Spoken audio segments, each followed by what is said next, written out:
கர்த்தருக்கு ஸ்தோத்திரம். தலைவராகிய கிறிஸ்துவின் நாமத்தில் வாழ்த்துகிறேன். இறையியல் கற்று வருகிறோம். பரிசுத்த ஆவியின் வரங்களை குறித்து தொடர்ந்து படித்து வருகிறோம். அந்த வரிசையில் வியாக்கியான வரம் 1 கொரிந்தியர் 12ஆம் அதிகாரத்தில் வியாக்கியான வரம் பட்டியலில் சொல்லப்பட்டிருக்கிறது. தி கிஃப்ட் ஆஃப் இன்டர்பிரட்டேஷன், மொழிபெயர்ப்பு வரம். இயற்கைக்கு அப்பாற்பட்ட விதத்திலே மொழிபெயர்க்கக்கூடிய ஒரு கிருபை. இது இயற்கையான ஒரு விஷயம் அல்ல. மொழிபெயர்ப்பு அப்படின்றது எல்லாருக்கும் வராது. பைபிளில் துபாஷியை குறித்து நாம் பார்க்கிறோம். ஆதியாகமத்தில் யோசேப்பினுடைய சகோதரர்கள் யோசேப்பை சந்திக்க போகும்போது யோசேப்பு எபிரேய மொழியில் பேசாமல் மொழிபெயர்ப்பாளர் மூலமாக பேசினான். அவன் எகிப்திய மொழியில் பேசினான், இவங்க எபிரேய மொழியில் பேசினாங்க. அதனால் ஒரு மொழிபெயர்ப்பாளர் தேவைப்பட்டாங்க. துபாஷி என்று சொல்லப்பட்டிருக்கிறது. இந்த மொழிபெயர்ப்பாளர் அப்படின்றதே அது ஒரு இயற்கையான திறன் தான். அது எல்லாருக்கும் வராது. சிலர் நல்லா பேசுவாங்க, நல்லா எழுதுவாங்க, மொழியில் பெரிய அறிவு இருக்கும். ஆனால் மொழிபெயர்ப்பு அப்படின்றது அது ஒரு தனித்திறமை.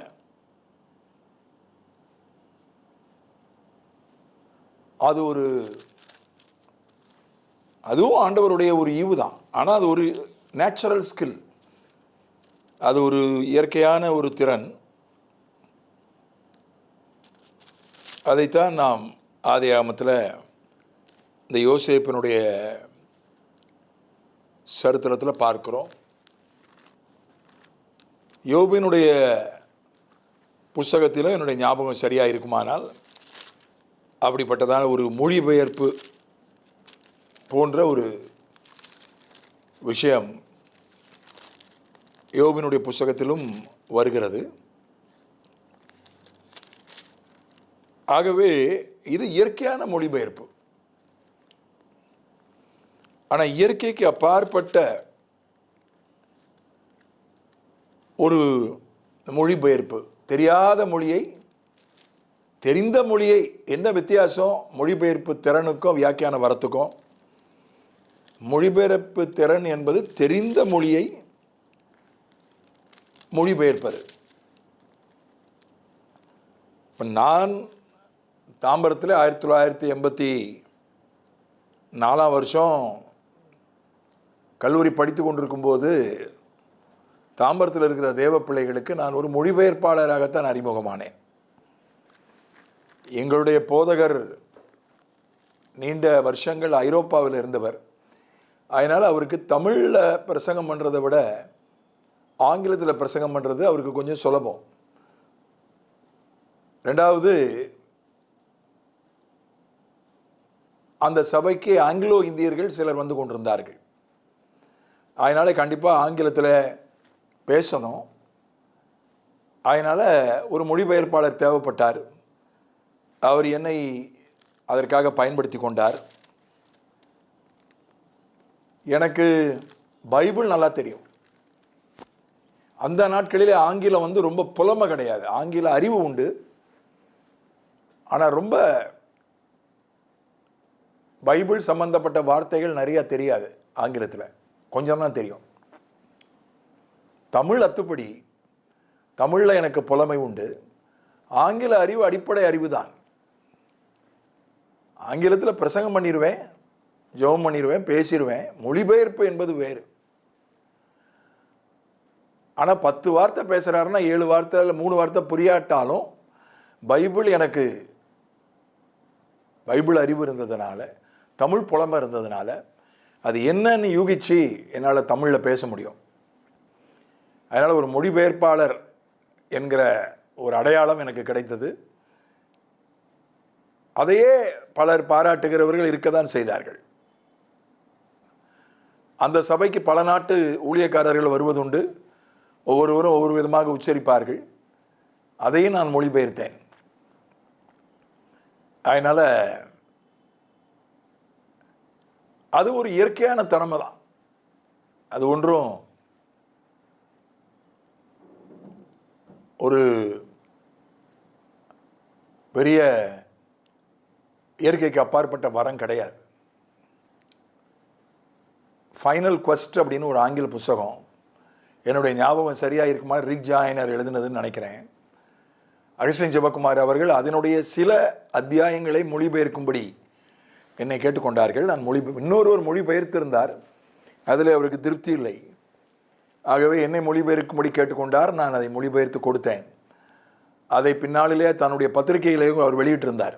அந்த மொழிபெயர்ப்பை தன்னுடைய உடன் ஊழியர்கள் நூற்றுக்கணக்கில் அப்போவுமே 1000 பேர் மேலே இருந்தாங்க.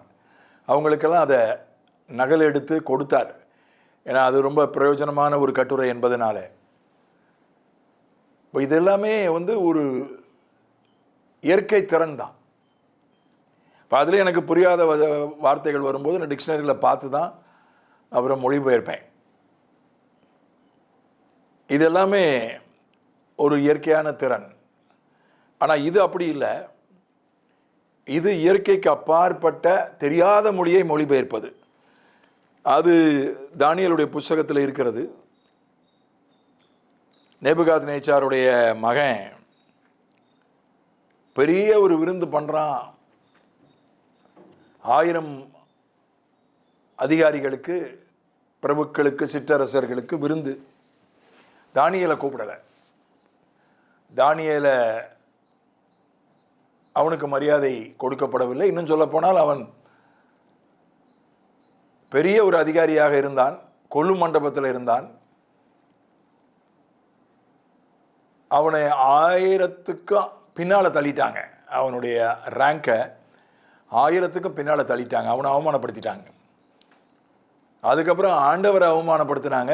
தேவாலய பாத்திரங்களில் மது குடித்து விக்கிரகங்களை புகழ்ந்தார்கள். அப்போது ஒரு கை ஒன்று தோன்றி ஒரு விரல் சாந்து பூசப்பட்ட சுவரில் எழுதியது.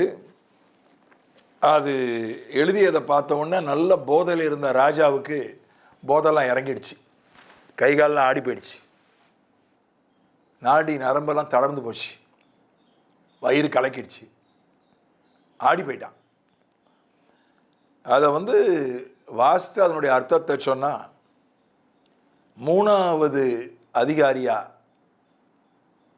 முதல் அதிகாரி ராஜா, 2வது அதிகாரி பிரதம மந்திரியாக இருப்பார்னு நினைக்கிறேன், 3வது அதிகாரி ஆக்கிடுவேன் இதை படித்து அர்த்தம் சொல்லுகிறவனுக்கு என்று ராஜா அறிவித்தான். அதன் பிறகு ராஜா மாதா, அரசனுடைய தாயார் சொன்னார், தானியல்னு ஒருத்தன் இருக்கான், அவனால தான் அது அர்த்தம் சொல்ல, யாராலையும் அர்த்தம் சொல்ல முடியல, வாசிக்கவும் முடியல. தானியேல் வரவழைக்கப்பட்டான். அவன் அதை வாசித்தான். மேனே மேனே தெக்கல் உப்பார்சின் என்றான். அதற்கு, நீ தராசில் நெருக்கப்பட்டு குறைய காணப்பட்டாய், உன் ராஜ்யத்தை மட்டிட்டு அதுக்கு முடி உண்டாக்கினார், உன் ராஜ்யம் மேதியருக்கும் பெர்சியருக்கும் கொடுக்கப்பட்டது. இதுதான் அதனுடைய அர்த்தம். அவனை 3வது அதிகாரியாக அவனை உயர்த்தி வைத்தான். இது நமக்கெல்லாம் தெரிஞ்ச ஒரு சம்பவம். இதுவும் வியாக்கியான வரம் தான். பழைய ஏற்பாட்டில் அந்நிய பாஷை பேசுகிற வரம் கிடையாது. ஆனால் வியாக்கியான வரம் இருந்திருக்கு. அதனால தான் இதை சில வேத பண்டிதர்கள் சொல்வார்கள், இது ஒரு சார்பு வரம். அந்நிய பாஷை இல்லைன்னா இது இந்த வரத்துக்கு வேலை இல்லை. அதனால ஒரு சார்பு வரம். இது ஒரு சப்ளிமெண்ட்ரி கிஃப்ட் அப்படின்ற மாதிரி சொல்லுவாங்க. ஆனால் நான் அப்படி கருதுவதில்லை. ஏன்னா இது பட்டியலில் பார்த்தீங்கன்னா இது அந்நிய பாஷைக்கு அப்புறம்தான் சொல்லப்பட்டிருக்கிறது. ஆனாலும் அது ஒரு தனி வரமாக சொல்லப்பட்டிருக்கிறது. இல்லைன்னா தான் அந்நிய பாஷையோடு சேர்த்து அதை ஒரே வரமாக சொல்லியிருப்பாரு. அப்படி இல்லை. பேசுகிற அந்நிய பாஷையை மட்டும் வியாக்கியானம் பண்ணுவதில்லை, தெரியாத எந்த மொழியையும் வியாக்கியானம் பண்ணுவது. இப்போ நான் சொன்னேன், பிரசங்கத்தை மொழிபெயர்ப்பது இயற்கையான திறன் தான். எனக்கு ஆங்கிலம் தெரியும், ஓரளவுக்கு தெரியும், தமிழ் நன்றாக தெரியும், பைபிள் நன்றாக தெரியும். அதை வைத்து நான் மொழிபெயர்த்தேன். ஆனாலும் பல மொழிபெயர்ப்பார்கள் விசேஷ சந்தர்ப்பங்களில் வருவார்கள். நான் மிகச்சிறப்பாக அதை செய்ததற்கு காரணம் கொஞ்சம் வியாக்கியான வரமும் எனக்கு உதவி செய்தது.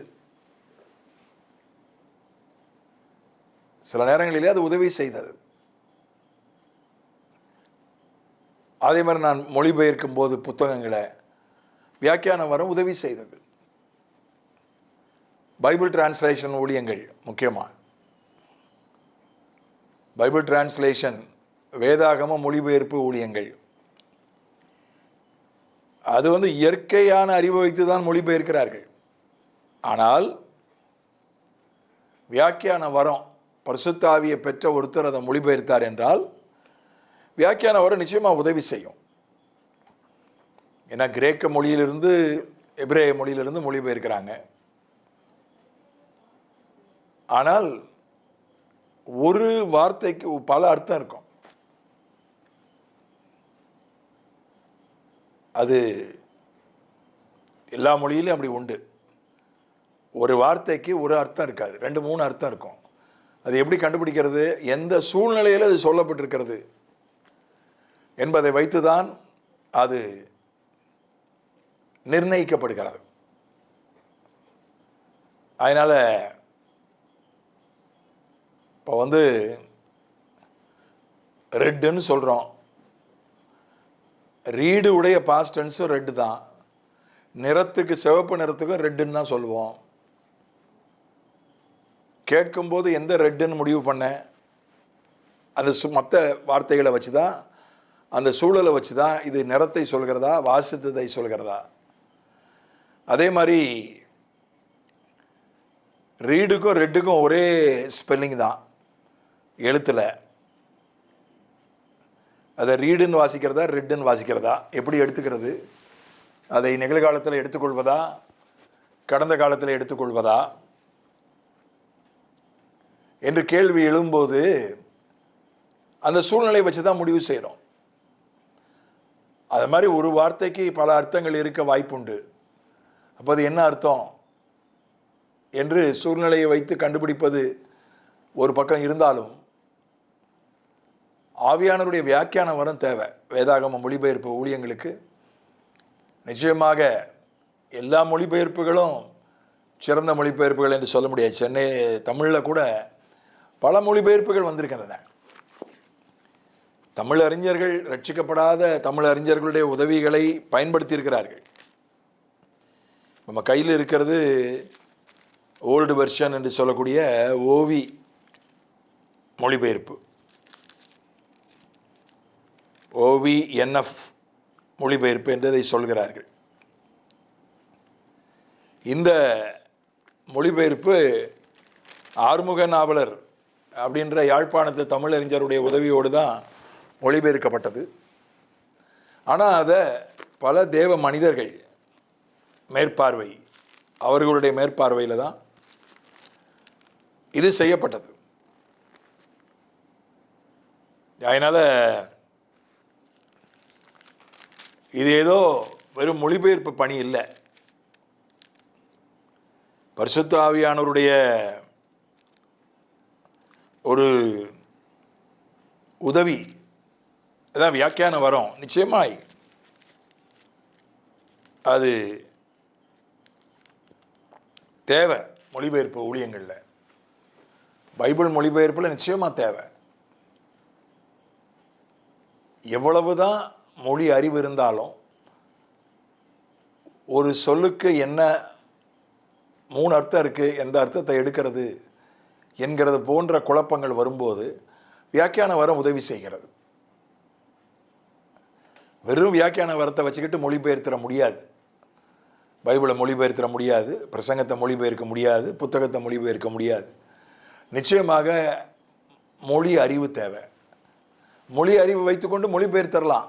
ஆனால் சரியாக மொழிபெயர்க்க முடியுமா பைபிளில் போன்ற காரியங்களை என்றால் நிச்சயமாக வியாக்கியான வரம் தேவை. அதனால தான் இங்கே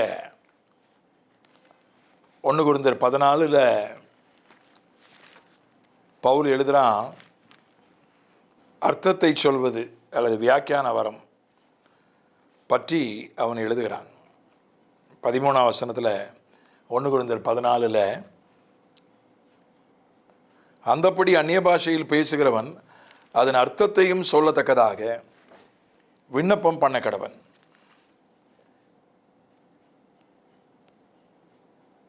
அப்போ அந்நிய பாஷையில் பேசுகிறவங்கெல்லாம் இந்த வரத்துக்காக ஜெபிக்கும்படி பவுல் சொல்கிறான்.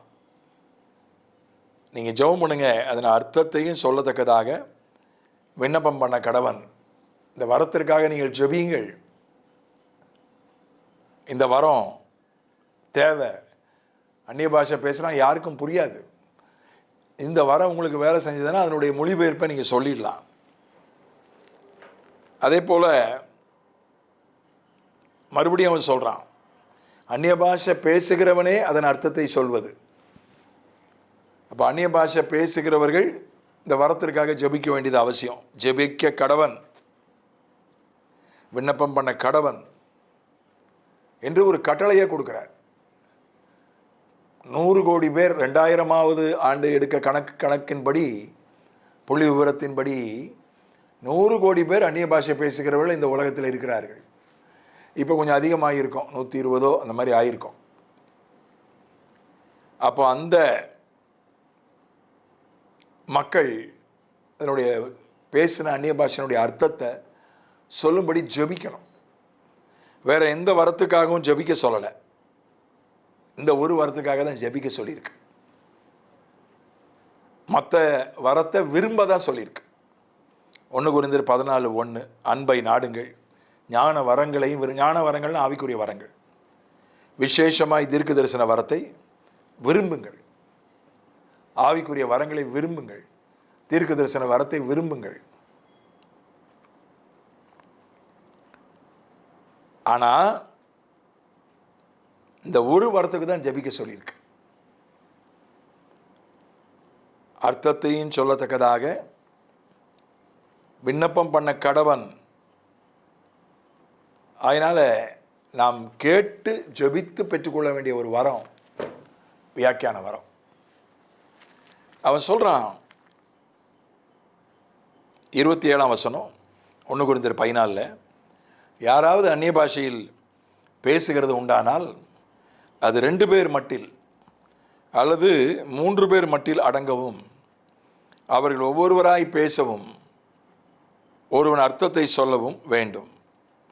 28 அர்த்தம் சொல்லுகிறவன் இல்லாவிட்டால் சபையில் பேசாமல் தனக்கும் தேவனுக்கும் தெரிய பேச கடவன். இப்போ இன்றைக்கி அதான் பிரச்சனை. அர்த்தம் சொல்கிறவங்க இல்லை, அந்நிய பாஷை பேசுகிறாங்க சத்தமாக, ஆனால் அர்த்தம் சொல்கிறவங்க இல்லை. அதனால் அது யாருக்கும் புரியலை, யாருக்கும் பிரயோஜனம் ஏற்படுறதில்ல. பேசுகிறவனுக்கு பிரயோஜனம். அந்நிய பாஷையில் பேசுகிறவன் தனக்கே பக்தி விருத்தி உண்டாக பேசுகிறான். பேசுகிறவனுக்கு பிரயோஜனம், கேட்குறவங்களுக்கு பிரயோஜனம் இல்லை.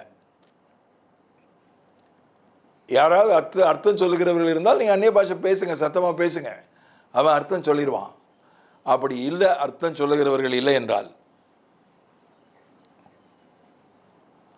நீங்கள் மெல்ல பேசுங்க, உங்களுக்கு ஆண்டவருக்கும் கேட்குற மாதிரி பேசுங்க, சத்தமாக பேசாதீங்க என்று இந்த இடத்துல பவுல் எழுதுகிறான். ஆக அர்த்தம் சொல்லுகிறவர்கள் தேவை. இப்போ இந்த இடத்துல அந்நிய பாஷை பேசுகிறவர்கள் 2 பேர் 3 பேர் சத்தமாக பேசலாம். எப்போ? அர்த்தம் சொல்லுகிறவன் இருந்தால். 1988ஆம் ஆண்டு டாக்டர் டிஜிஎஸ் தினகரன் அவர்களுடைய ஊழிய பயிற்சியில் பங்கெடுத்து காருண்யா பல்கலைக்கழகத்தில் 15 நாட்கள் தங்கியிருந்து அவரும் தங்கியிருந்தார். தினமும் வகுப்பு எடுப்பார், ஜெபத்தில் நடத்துவார். ஒரு விலையேற பெற்ற அனுபவம். ஒரு நாள் ஜெப வேளையிலே அவர் அந்நிய பாஷையிலே பாடினார். பாடிவிட்டு அதுக்கு அர்த்தத்தையும் சொன்னார்.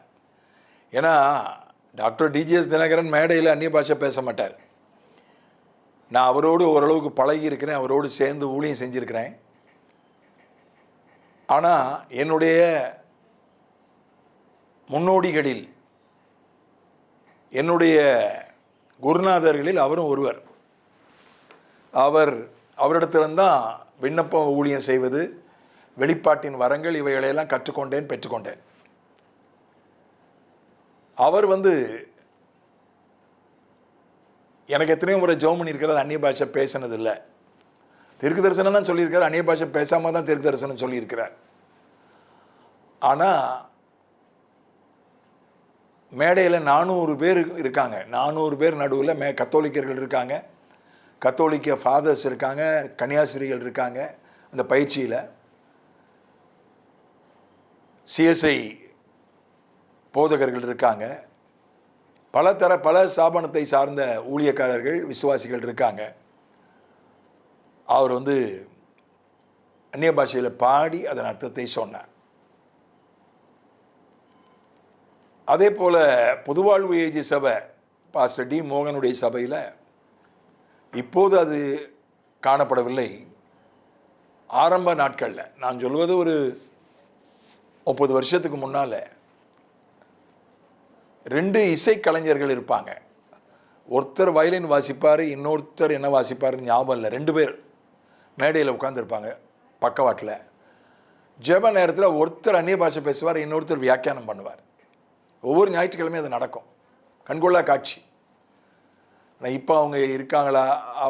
இப்போது நான் சமீபத்தில் ஒரு முறை அந்த ஆராதனைக்கு போயிருந்தேன் உறவினர்களோடு. அவங்கள காணலை, யாரும் அப்படி பாஷை பேசி வியாக்கியானம் பண்ணலை. அதனால் நான் பண்ணியிருக்கிறேன். நான் இந்த 9 வரங்களை குறித்து வகுப்பெடுக்கும்போது டெமோ பண்ணுறது உண்டு. யாரையாவது முன்னால் கூப்பிட்டு அந்நிய பாஷை பேச சொல்லுவேன், அதனுடைய வியாக்கியானத்தை சொல்வது உண்டு. அப்படி நான் செஞ்சுருக்கிறேன். அதனால் அப்படிப்பட்டவர்கள் தேவை.